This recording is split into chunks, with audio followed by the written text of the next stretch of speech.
எங்கள் அம்மா எது பிரார்த்தனை பண்ணாலும் சரி, எந்த சாமிக்கு பிரார்த்தனை பண்ணாலும் எங்கள் அப்பாவுக்கு மொட்டை அடிக்கிறேன்னு தான் பிரார்த்தனை பண்ணுவாங்க. அவருக்கு முடி இறக்குறேன் அப்படின்னு. எங்கள் அப்பாவை நான் நிறைய நாள் மொட்டையாவே தான் பார்த்துக்கிறேன். ஒரு நாள் எனக்கும் சேர்த்து அடிச்சிட்டாங்க. நான் கேட்டேன், என்னப்பா எனக்கு அமிச்சிட்டாங்கன்னு. எங்கள் அப்பா, எனக்கு அப்புறம் எல்லாம் நீ தானடான்னு. ஏதோ ஒரு 100 கோடி ரூபாய் எனக்கு வச்சுட்டு போகிற மாதிரி.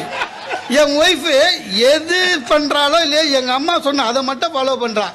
எது வேணுங்கனாலும் நம்மளுக்கு மொட்டை, அவ்வளோதான் சார்.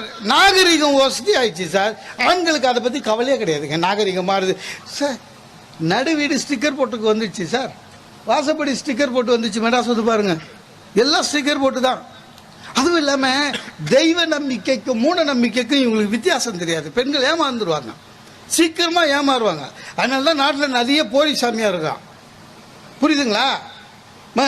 போலி சாமியாருங்களை நம்பி போகிறதெல்லாம் பெண்கள் தான். ஆனால் நீங்கள் ஆண்